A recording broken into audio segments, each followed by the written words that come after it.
Nessa aula a gente vai falar um pouco da importância do contador na abertura e legalização das empresas. A legalização de uma empresa é um processo burocrático e que precisa ser bem conduzido pelo contador. O primeiro passo para se legalizar uma empresa é fazer a consulta prévia de local. Então, a gente precisa fazer a consulta prévia de local e eu vou falar um pouco sobre consulta prévia de local. A consulta prévia de local consiste em uma autorização da prefeitura para funcionamento de uma empresa em determinado endereço. Então aqui a gente vai solicitar à prefeitura, vai informar o logradouro se é uma sala comercial, se é um escritório, se é uma loja, se é um galpão. E a gente vai informar que tipo de empresa que vai funcionar nesse local. E aí a prefeitura que vai dar o ok ou não se aquela empresa, se aquela atividade pode exercer as funções dela, as atividades econômicas dela naquele endereço. Então, assim, o primeiro passo é fazer a consulta prévia de local, onde a gente vai informar lá, nessa consulta prévia de local, o endereço, todas as atividades que a empresa exerce, fazer também, informar se vai ter atendimento ao público. Às vezes a empresa não tem atendimento ao público, é simples escritório, pode existir o caso de você legalizar uma empresa dentro de uma residência. E aí dentro de uma residência você não vai atender cliente, você não vai ter estoque de mercadoria, vai ser apenas um simples escritório ou um ponto de referência. Então isso tudo você deve informar aqui na consulta prévia de local. Vai informar se é uma loja, se é um galpão, enfim. Feito isso, a consulta prévia de local foi aprovada? Ok. Consulta prévia de local aprovada, você tem a autorização da prefeitura para iniciar o processo de abertura da empresa. Você precisa definir com o seu cliente o nome da empresa dele, o nome empresarial. Porque você vai pedir para ele 3 opções em ordem de preferência para ele de nome para a empresa dele. Porque pode ser que a primeira opção que ele deseja legalizar a empresa, pode ser que já exista uma outra empresa já registrada, e aí ele não vai conseguir, não vai poder também registrar essa empresa. Então a gente pede sempre, em ordem de preferência do cliente, 3 nomes para a legalização da empresa dele. Então a gente vai fazer uma consulta de nome na junta comercial. No próprio processo de viabilidade você consiste em colocar 3 nomes em ordem de preferência e uma das 3 opções será aprovada. Ou não. Aí, se não for aprovada nenhuma das 3, é porque as 3 nomes que o cliente escolheu já tem empresas registradas. Ele vai ter que te dar mais 3 opções até você encontrar. Beleza, feito isso, você tem a consulta prévia de local, você tem o nome empresarial definido, você precisa definir a natureza jurídica.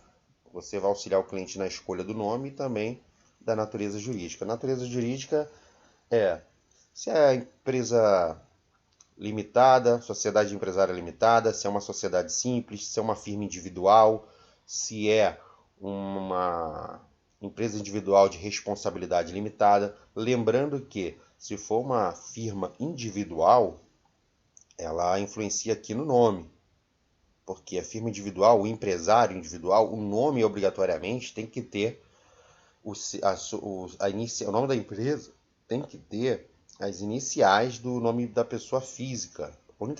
Você pode até abreviar os 3 primeiros nomes do cliente, mas o último nome não pode ser abreviado e em seguida você tem que colocar a atividade. Então, basicamente, exemplo aqui, WCR Contabilidade. Para quem não sabe, meu nome é Wellington César Ribeiro. E não é porque é firma individual, não. A minha empresa não é firma individual, o nome da empresa é uma empresa limitada, mas poderia ser, porque eu tenho as iniciais do meu nome. Eu só não poderia abreviar aqui o Ribeiro. Então eu poderia colocar WC Ribeiro Contabilidade. Não é o caso, mas eu estou dando só um exemplo. Então aqui definir a natureza jurídica, definiu contrato social, requerimentos de empresário. Então, assim, se é um contrato social de uma firma em sociedade empresária limitada, ao definir aqui, você tem que registrar esse contrato, se é uma sociedade empresária limitada, na junta comercial. Então, sociedade empresária limitada, o empresário, o requerimento empresário, deve ser registrado na junta comercial. Agora o cliente optou, a situação do cliente ele é uma sociedade simples. Sociedade simples, o registro é em cartório, no registro civil das pessoas jurídicas. Então, ao definir aqui, você também define onde vai ser registrado o contrato social, tá bom? E o próximo passo é a elaboração do contrato. Elaboração e registro do contrato social. Como eu falei ali, vai depender da natureza jurídica onde você vai registrar. O requerimento de empresário é para as firmas individuais, para o empresário individual, tá certo? Vai fazer também o enquadramento das microempresas e empresas de pequeno porte. Isso aqui é muito importante, mas é muito importante. Eu vou dizer uma coisa para você. Quando você está legalizando uma empresa, se você fizer a declaração de microempresa ou o enquadramento de empresa de pequeno porte, você pode fazer com que seu cliente economize um dinheiro na abertura da empresa. Por quê, pessoal? Uma vez que uma empresa está enquadrada na condição de microempresa ou empresa de pequeno porte ou optante pelo Simples Nacional, ela está isenta da assinatura de um advogado no contrato social. Então, se você não faz esse enquadramento aqui, esse enquadramento é gratuito, ele é um formulário que você vai preencher e vai dar entrada juntamente com o seu contrato social. Se você não faz isso, você obrigatoriamente está aumentando o custo do processo de legalização do seu cliente. Por quê? Se você não enquadra a empresa dele como microempresa ou pequeno porte, ele vai ter que pagar também, além do contador, um advogado para assinar o contrato social. Então, vale ressaltar que você precisa, na abertura da empresa, fazer o enquadramento de microempresa ou o requerimento de empresa de pequeno porte. E o que define microempresa e empresa de pequeno porte é o faturamento, 360 mil para ME, 4,8 para EPP. A gente vai falar isso mais na frente. Registro do CNPJ. Então, registrar o CNPJ, você vai fazer o documento básico. Esse documento básico é feito na rede Sim, através da internet. Você preenche todos os dados da empresa, todos os dados dos sócios, o responsável. Porque assim, o responsável na Receita Federal, a empresa pode ter 10 sócios. Somente um sócio vai ser o responsável na Receita Federal. O quadro social aqui dentro do CNPJ vai constar todos os sócios, porém, você precisa informar um que vai ser o responsável. Se a Receita Federal precisa falar com uma pessoa responsável por essa empresa, ela procura quem? E você vai identificar uma dessas pessoas para ser o responsável perante ao CNPJ. E essa decisão, não é, na verdade, não é sua, é do seu cliente. Você vai passar essa informação para ele. Olha, vocês são sócios, mas eu preciso colocar um perante o CNPJ responsável. E aí eles vão definir quem eles gostariam de colocar. Tá bom? Prefeitura. Aí a gente vai para o próximo passo, a prefeitura. Prefeitura é para a solicitação do seu alvará de funcionamento. Depois que você tem o contrato social registrado ou o requerimento de empresário para firma individual, o enquadramento de microempresa, você tem um CNPJ, você vai na prefeitura solicitar o seu alvará. Em algumas cidades já é feito o processo totalmente automático, porque está integrado com a junta comercial.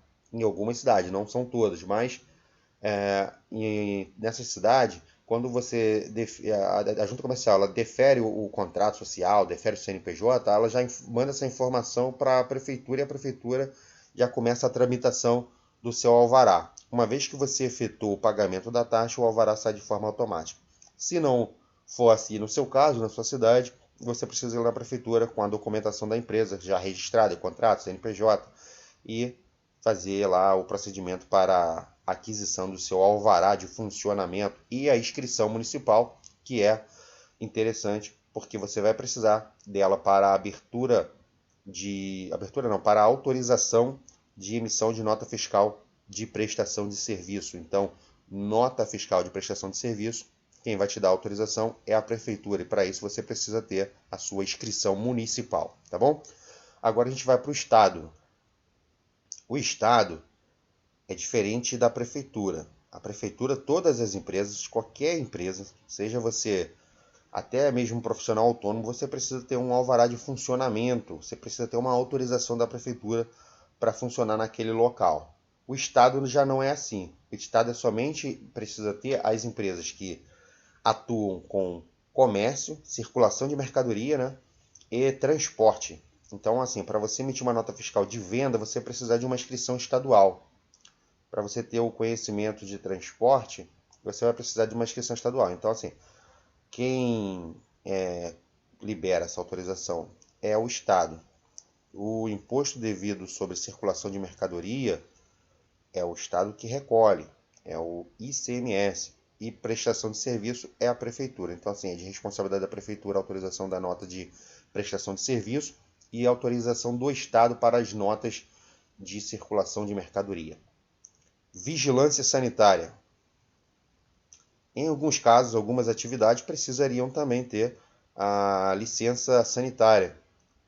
Aqui no Rio de Janeiro, depois da simplificação do processo de vigilância sanitária, algumas empresas, mesmo que não tenham nenhum tipo de atividade relacionada à parte de saúde, não tem nada relacionado a alimento ou medicamentos, enfim, também precisariam ter também o processo de licenciamento sanitário. Exemplo, escritório de contabilidade. Não tem nada relacionado à saúde, a atividade, não tem nada relacionado a alimento, mas precisa ter o seu licenciamento simplificado sanitário e pagar a sua taxinha anual de vigilância sanitária e outras atividades. O contador deve fazer o estudo tributário e orientar o cliente a melhor forma de tributação, identificar as atividades que são permitidas pelo regime do Simples Nacional. Por que isso? Uma vez que você terminou de legalizar a empresa, você tem lá já toda a documentação, você precisa definir qual é a opção tributária que você vai escolher para aquele cliente.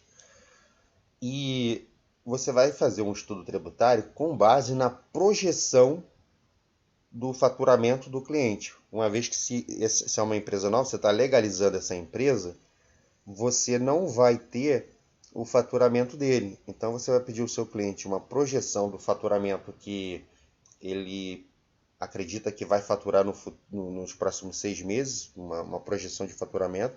Com base nisso e também na quantidade de funcionários que ele vai ter, você vai fazer um estudo tributário. E esse estudo tributário você vai dizer para o seu cliente qual é a melhor opção tributária para ele.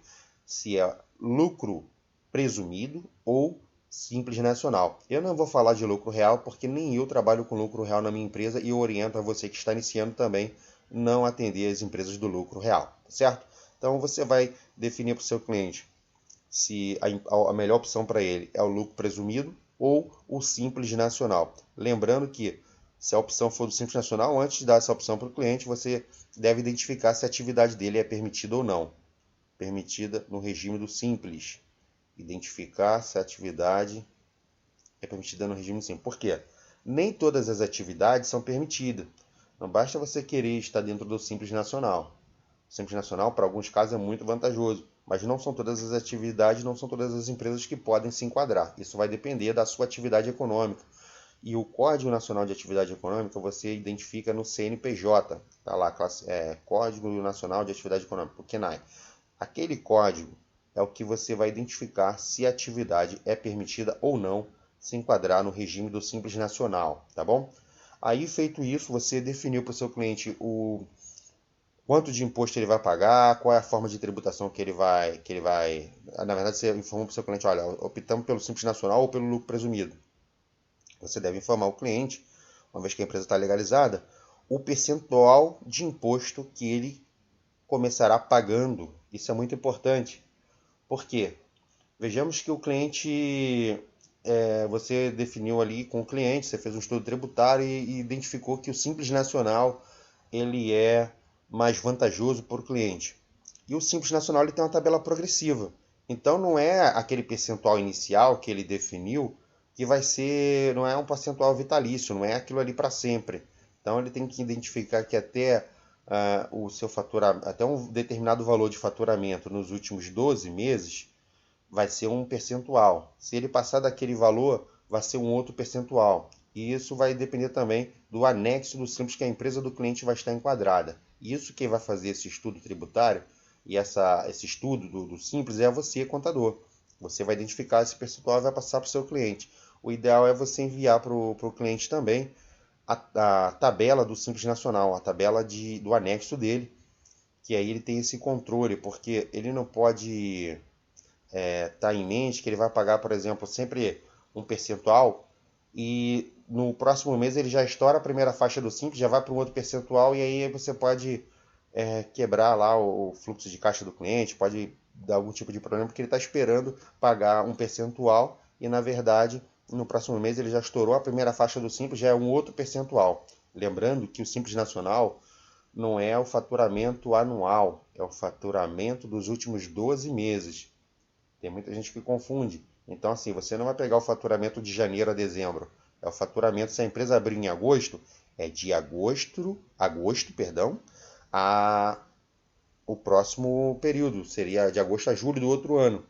Sendo que para você ter esse controle de faturamento, você vai precisar acompanhar com a tabela do anexo do cliente, porque assim, cada atividade tem um anexo. Então assim, a empresa que é indústria, ela está enquadrada dentro de um anexo no Simples. A empresa que é comércio, ela está enquadrada em outro grupo dentro do Simples. A empresa prestadora de serviço, construção civil. Então, cada atividade, ela está enquadrada em um anexo do Simples Nacional. Você, contador, vai ser a pessoa que vai orientar o seu cliente qual é a melhor forma, qual é a melhor opção dentro da opção tributária, qual é a melhor forma para ele. E se a empresa dele for permitida entrar no Simples Nacional, passar para ele quanto que ele vai começar pagando de imposto, se ele passar daquele limite de faturamento, qual é a próxima faixa, e explicar para ele que esse valor é um valor, na verdade não é um valor percentual de imposto, dentro do Simples é um valor progressivo. Quanto mais ele fatura, dentro do período de 12 meses, não é anual, de 12 meses, o limite do faturamento dele vai interferir na tributação, ou no percentual, na taxa de imposto que ele vai pagar, tá bom? Bom, encerramos por aqui. Até a próxima.